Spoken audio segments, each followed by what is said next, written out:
ذرا تصور کریں ایک ایسی زندگی کا جو تاریخ، سیاست اور بصیرت سے جڑی ہو، ایک ایسی زندگی جہاں ہر قدم آگے بڑھنے کی کوشش اور مشکلات کے درمیان ایک بیلنس ہو۔ یہ ہے سومنہلئی ملیا کرشنا کی وراثت، جن کی جدوجہد نے کرناٹک اور اس سے آگے قیادت کو ایک نئی شکل دی۔ ایس ایم کرشنا 1 مئی 1932 کو مدور کرناٹک میں پیدا ہوئے۔ ان کی زندگی تعلیم اور عزم سے متاثر تھی۔ فل برائٹ اسکالر کے طور پر انہوں نے امریکہ کے سدرن میتھوڈسٹ یونیورسٹی اور جارج واشنگٹن یونیورسٹی میں تعلیم حاصل کی، جس سے ان کی حکمرانی اور قانون کے بارے میں سمجھ گہری ہوئی۔ ان کا منفرد انداز، موسیقی سے محبت اور ٹینس کے شوق نے انہیں سیاست سے باہر بھی ایک نمایاں شخصیت بنایا۔ 1999 سے 2004 کے درمیان کرناٹک کے وزیر اعلیٰ کے طور پر کرشنا نے ریاست کو ایک انقلابی دور میں داخل کیا۔ ان کی قیادت میں بنگلور نے بھارت کی سلیکان ویلی کے طور پر شہرت حاصل کی۔ آئی ٹی پالیسیز کو فروغ ملا، شہر کی عالمی حیثیت بلند ہوئی اور کرناٹک اختلاف اور مواقع کا مرکز بن گیا۔ 2004 کے دوران فروری میں کرناٹک ایک اور قحط کا خطرے کا سامنا کر رہا تھا۔ اس دوران وزیر اعلیٰ ایس ایم کرشنا نے اسمبلی کے انتخابات کو اکتوبر کے بجائے اپریل میں کرانے کا فیصلہ کیا۔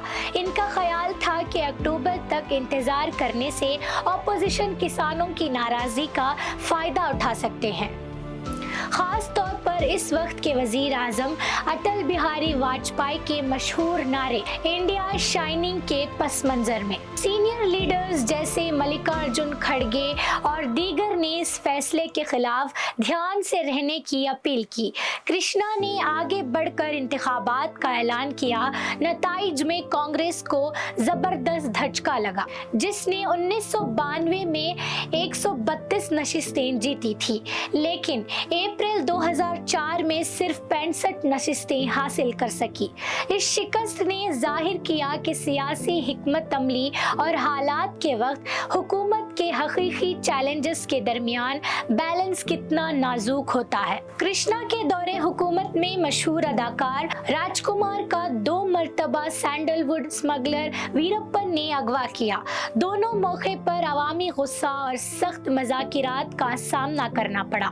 اسی طرح اس کے بعد وہ مشہور کاویری پانی تنازعہ آیا۔ ناکام مانسون کے باعث کرناٹک تمل ناڈو کو پانی کا مطلوبہ حصہ نہیں دے سکا تھا۔ جب تمل ناڈو کی وزیر اعلیٰ جے للیتا نے سپریم کورٹ میں درخواست دائر کی تو کرناٹک کو شدید تنقید کا سامنا کرنا پڑا۔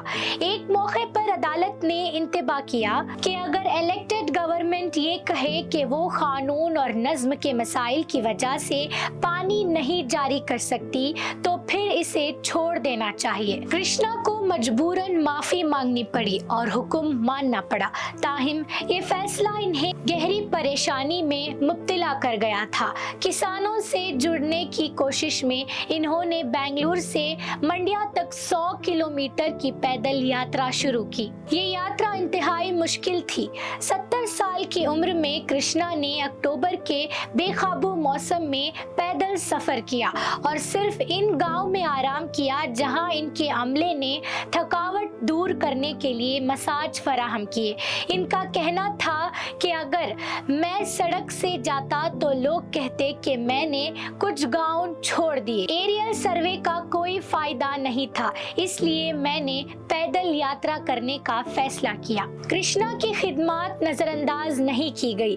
اپنی آٹو بایوگرافی سمرتی واہنی میں انہوں نے سابق وزیر اعظم منموہن سنگھ کے ساتھ ایک بات چیت کا ذکر کیا، جس میں سنگھ نے کہا تھا، آپ وزیر اعلیٰ کے طور پر شاندار کام کر رہے ہیں۔ اگر یو پی اے 2004 میں جیتنا ہے تو یا تو آپ یا میں وزیر اعظم بننے کے لیے زیر غور آ سکتے ہیں۔ 2004 میں